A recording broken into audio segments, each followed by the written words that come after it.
बिस्मिल्लाहिर्रहमानिर्रहीम। अस्सलाम student, welcome to my channel Sidra economics lecture. आज हम टॉपिक डिस्कस करने जा रहे हुए हैं law of diminishing marginal utility. और सेकंड हमारा टॉपिक है इसी टॉपिक का सब टॉपिक है कि यानी कि इसी जो लॉ हमने पढ़ना है उसके असम्पशन, उसके शेड्यूल यानी कि टेबल और उसकी डायग्राम। फर्स्ट ऑफ ऑल हमने पढ़ना है law of diminishing marginal utility. Law of diminishing marginal utility को पढ़ने से पहले आपको पता होना चाहिए कि मार्जिनल यूटिलिटी क्या है, क्योंकि इसका फुल नेम ये है ना, law of diminishing marginal utility. तो मार्जिनल यूटिलिटी का अगर आपको पता होगा देन आपको ये इजीली समझ आएगा। फर्स्ट ऑफ ऑल हम देखते हैं मार्जिनल यूटिलिटी। मार्जिनल यूटिलिटी क्या है? Utility of the last unit of commodity consumed is called marginal utility. किसी शय की हम आखिरी यूनिट जो भी यूज़ करते हैं, किसी कमोडिटी की हम आखिरी यूनिट जो भी कंज्यूम करते हैं वो हमारी मार्जिनल यूटिलिटी कहलाते हैं। सेकंड, इसकी डेफिनेशन आई थी change in total utility due to one unit change in quantity consume is called marginal utility. यानी कि हमारे जो भी टोटल यूटिलिटी में चेंज आता है, किसकी वजह से चेंज आता है? अगर हम 1 यूनिट चेंज करते हैं क्वांटिटी कंज्यूम, यानी कंज्यूम करने में हम 1 यूनिट चेंज कर देते हैं कि बढ़ा देते हैं 1 यूनिट चेंज, तो क्या हो जाएगी? हमारी मार्जिनल यूटिलिटी हासिल होगी। इसका सिंपली फार्मूला होता है मार्जिनल यूटिलिटी इक्वल टू है delta T U dividing by delta Q. M U हमारा क्या है? Marginal utility. और डेल्टा टी यू क्या है? Stand for change in total utility. और डेल्टा क्यू है stand for change in quantity consumed. Marginal utility क्या है कि किसी भी कमोडिटी का जो भी हम कंज्यूम कर रहे हैं कमोडिटी, उसके 1 यूनिट कोई भी यूनिट इंक्रीज करने से हमारे टोटल यूटिलिटी में जितना भी डिफरेंस आता है वो हमारा कहलाता है मार्जिनल यूटिलिटी। देन हम इसके हमारे टॉपिक की तरफ आते हैं law of diminishing marginal utility. इसकी सिंपली डेफिनेशन देखते हैं। Other thing remains same when a person take a successive unit of commodity, the marginal utility diminishing constant। होता है ना लफ्ज़ डिमिनिशिंग, इसका मतलब क्या है? कम होना, कम करना, डिक्रीज करना के मायनों में आता है। ठीक है, तो ये नाम से ज़ाहिर है कि अगर हम किसी भी क्वांटिटी का यूनिट इस्तेमाल करते ही रहते हैं तो हमारी जो क्या यूटिलिटी क्या डिक्रीज़ होना शुरू हो जाती है। उससे हम क्या कहलाते हैं? Law of diminishing marginal utility. अब हम डेफिनेशन के थ्रू देखते हैं। अदर थिंग रिमेन सेम, जब हमारी बाकी तमाम चीज़ें सेम रही। इकोनॉमिक्स में आपने हमेशा देखा होगा कोई भी लॉ है ना, उसमें ये लाइन जरूर लिखी होती है कि अदर थिंग रिमेन सेम, क्योंकि ये होता है ना इकोनॉमिक्स में जो भी लॉ होते हैं, ये जो होता है इंसान की मेंटल फीलिंग होती है। ठीक है, इसके लिए अगर मेंटली जो दिमागी जो फीलिंग है वो चेंज हो जाए तो हमारा लॉ क्या हो जाएगा? ख़राब हो जाएगा, यानी कि लॉ दुरुस्त नहीं रहेगा। इसलिए वो हमेशा ये लाइन लिखते हैं कि अदर थिंग रिमेन सेम, बाकी तमाम चीज़ें वही रहे। When a person takes successive unit of commodity, जब कोई शख्स किसी चीज़ का लगातार इस्तेमाल करता है। सक्सेसिव यानी कि एक इस्तेमाल किया, उसके बाद 2 इस्तेमाल किया, यानी दूसरी तीसरी इस्तेमाल की, यानी कि वो इस्तेमाल करता रहता है। The marginal utility diminishing constantly, कि देन हमारी की जो मार्जिनल यूटिलिटी है वो क्या? डिमिनिशिंग यानी कम होती रहेगी, कॉन्स्टेंटली यानी कि कम होती ही रहेगी, कम होती रहेगी, उसे कहते हैं। यानी कि अगर हमारी बाकी तमाम चीज़ें कांस्टेंट हैं और कोई शख्स फर्दर यानी कि यूज़ करता रहे किसी कमोडिटी को, और हमारी जो मार्जिनल यूटिलिटी है उस कमोडिटी की वो डिमिनिशिंग कांस्टेंट यानी कि कम होती रहेगी, उससे हम कहते हैं law of diminishing marginal utility. ठीक है, आई थिंक आपको समझ आ गया होगा। देन हम इसकी अजम्पशन की तरफ आते हैं। अजम्पशन में फर्स्ट ऑफ ऑल है कैर्डिनल मेजरमेंट। कैर्डिनल मेजरमेंट क्या है? मेजरमेंट से लफ्ज़ जार हो रहा है कि आपने कोई भी जो कमोडिटी यूज़ करनी है ना, कमोडिटी की कोई भी क्वांटिटी यूज़ करनी है वो आप मेजर कर सकें।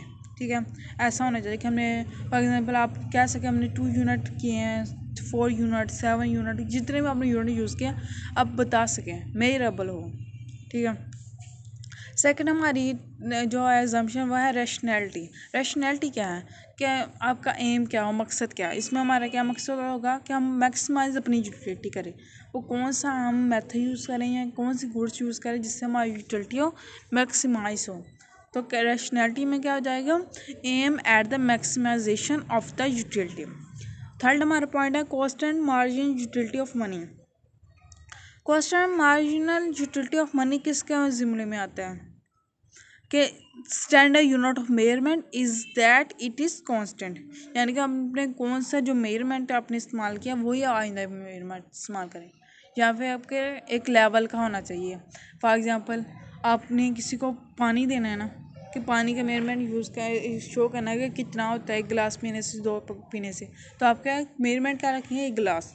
ये नहीं होगा कि छोटा सा कप रख लें जो जग रख लें कि कितने जग पिएगा तो उससे उसकी हमारी यूटिलिटी क्या होगी। इससे क्या होगा जग से, क्योंकि वो फर्स्ट कमोडिटी पूरी को फुलफिल नहीं कर पाएगा, क्योंकि जग बहुत बड़ा होता है, उससे एक ही नहीं पिया जाएगा। देन वो क्या बताएगा कि इतनी कमोडिटी करेंगे तो आपकी यूटिलिटी इतनी कम होती रहेगी। उन्होंने क्या एक स्पेसिफिक आपकी मेजरमेंट होनी चाहिए, स्टैंडर्ड यूनिट होना चाहिए, या ना बहुत बड़ा होना चाहिए ना बहुत छोटा होना चाहिए।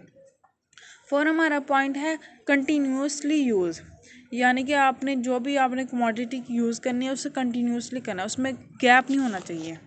फॉर एग्ज़ाम्पल अगर आपने एक गिलास अभी पानी का पी लिया सुबह को, एक शाम को पी लिया, एक दोपहर के पी लिया, एक शाम को पी लिया, क्या उसकी हमारी यूटिलिटी क्या होगी, टोटल हमारी यूटिलिटी क्या होगी, सेम होगी। क्योंकि टाइम के साथ साथ आपने सुना होगा कि जो हमारी वांट्स हैं वो होती रहती हैं, कि आपने अभी अपनी वांट्स को फुलफ़िल किया दोबारा से होगी, फिर आपने अपनी वांट्स को फुलफ़िल किया फिर दोबारा होगी। सुना नहीं, आपने खुद किया होगा, सर्वे आपने किया ना, कि आप पानी पीते हैं आपकी जो प्यास है वो बुझ जाती है, कि अपनी वांट्स क्या फुलफ़िल होगी, लेकिन थोड़ी देर बाद आपको फिर प्यास लग जाती है, फिर आपको उसी चीज़ की वांट्स होना शुरू हो जाती है, तो आप उसको पीते हैं तो आपकी वांट्स क्या फुलफ़िल हो जाती है इस तरह। लेकिन उन्होंने क्या किया, अगर आप इस लॉ को यूज़ करना चाहते हैं, मालूम करना चाहते हैं, तो आपने क्या करना है, कंटिन्यूसली यूज़ करना है, देन आपको पता चलेगा। एट 5 पॉइंट है a definite quantity of goods. Definite quantity of goods क्या है, they should be proper unit of a good consume by the consumer, यानी कि एक प्रॉपर यूनिट होना चाहिए। वही पहले वाले जुमले में आ जाता है कि कॉन्स्टेंट यूटिलिटी में भी यही आता है, इसमें का भी ये से मतलब होता है कि एक ख़ास यूनिट होना चाहिए, ना बहुत बड़ा ना बहुत छोटा। Homogeneous unit of A goods. 6 point हमारा होमोजीनियस का मतलब क्या आता है, एक जैसी, यानी कि आपने वही गुड्स इस्तेमाल करनी है। अगर आप ये ला इस्तेमाल करना चाह रहे हैं, आपको इसका रिजल्ट मालूम करना चाह रहे हैं, तो आपने एक ही कमोडिटी रखनी है। पहले इससे नहीं कि आप गिलास पानी का आप एग्जांपल ले रहे हैं ना, पहले आपने गिलास क्या किया, पानी का ले लिया, इसमें यूटिलिटी आपके मालूम कर लिया, दूसरा क्या लिया आपने जूस का ले लिया, ऑब्वियसली उसमें यूटिलिटी आपकी ज़्यादा होगी, आपकी ह्यूमन वांट ज़्यादा सेटिस्फाई होगी। ऐसा नहीं लेना आपने, क्या एक ही कमोडिटी का लेना, कि अगर आप पहला गिलास पानी का ले रहे हैं बाकी तमाम गिलास भी क्या पानी का लें, पहला जूस का ले रहे हैं बाकी भी सारा जूस का लें, यानी कि होमोजीनियस होना चाहिए। हमारा 7 पॉइंट है test remain same. The test of the consumer is assumed to be constant during the consumption of successive unit of a commodity. जब तक आप किसी भी कमोडिटी का यूनिट यूज़ कर रहे हैं तब तक हमारे जो टेस्ट है वो कांस्टेंट रहे, यानी कि आपका टेस्ट चेंज ना हो। यानी कि पहले आपको पानी पसंद था, जाकर जूस पसंद था, दैन आपको जूस पसंद नहीं रहा, आप कोल्ड ड्रिंक पसंद करना शुरू करें, ऐसा ना हो। यानी कि जब तक ये आप यूज़ कर रहे हैं तब तक आपका जो टेस्ट है वो सेम रहे। 8 पॉइंट है कॉन्स्टेंट इनकम। कॉन्स्टेंट इनकम क्या है, income of the consumer remain constant during the operation of this law, यानी कि आपकी जो कंज्यूमर की इनकम है वो कॉन्स्टेंट है, वो चेंज ना हो। किस हिसाब से वो कह रहे हैं कि आपने पहले गिलास पानी का लिया, देन आपके गिलास पानी आपको सस्ता पड़ेगा, जो फ्रीली मिलेगा। अगर आपकी इनकम बढ़ गई तो आप क्या करेंगे, कोल्ड ड्रिंक या जूस पीना शुरू कर देंगे, तो देन ये ला क्या फुलफिल नहीं हो पड़ेगा, इसलिए आपकी इनकम क्या है कॉन्स्टेंट रहेगी।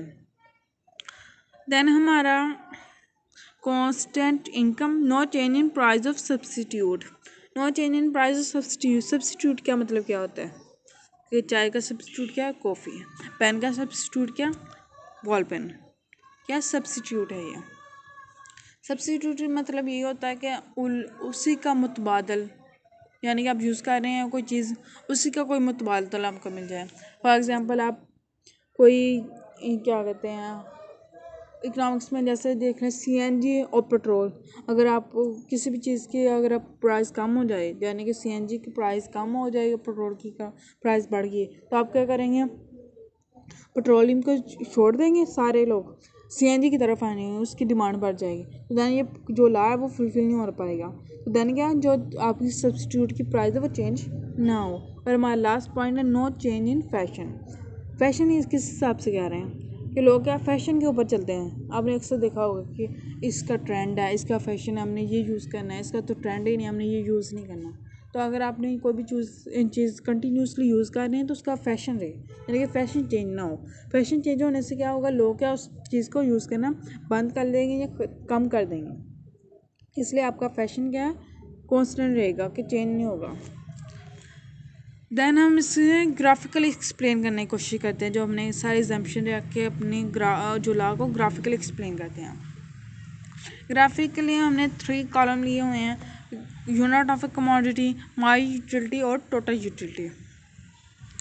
मैंने पिछले लेक्चर में यूटिलिटी के ऊपर एक लेक्चर दिया था, उसमें भी सेम यही ग्राफ था, सेम थोड़ा सा डिफरेंस था लेकिन यही था ज़्यादा।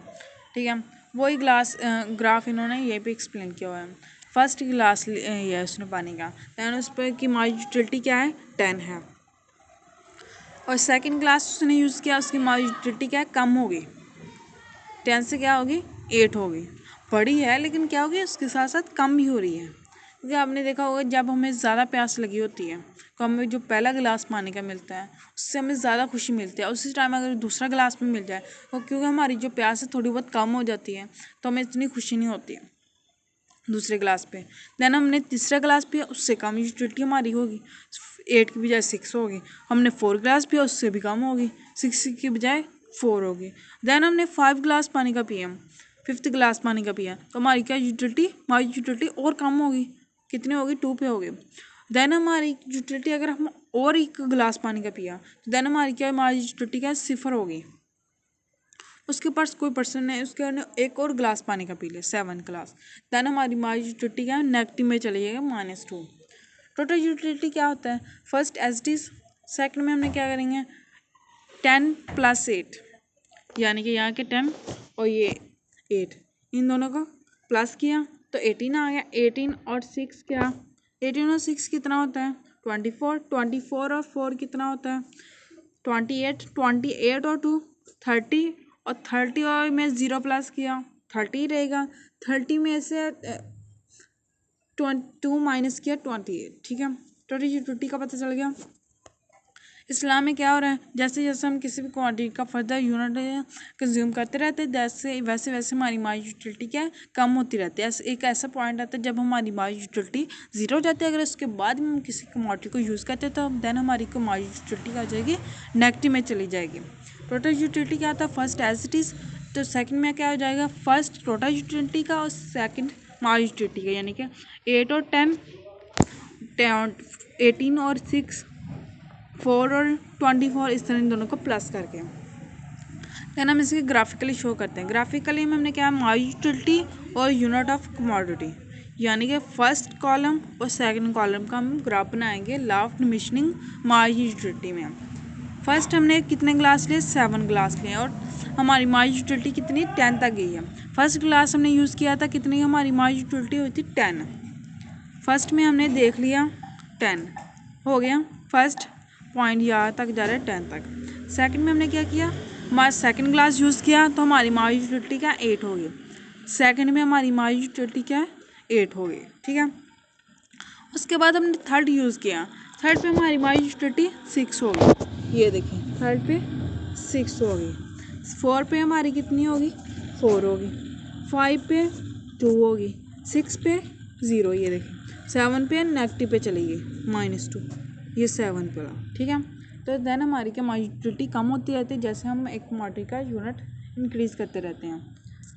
आई थिंक आपको समझ आ गया law of diminishing my utility क्या है, कि जैसे जैसे हम किसी भी क्वांटिटी का सक्सेसिव यूनिट इस्तेमाल करते हैं वैसे वैसे हमारी माई यूटिलिटी कम होती जाती है। एक ऐसा पॉइंट आता है जब हमारी माई यूटिलिटी 0 हो जाती है, अगर हम उसके बाद भी इस्तेमाल करें तो हमारा माई यूटिलिटी नेगेटिव में चली जाती है। Thank you so much. Please subscribe my channel, like and share my video. Thank you so much. Please subscribe my channel.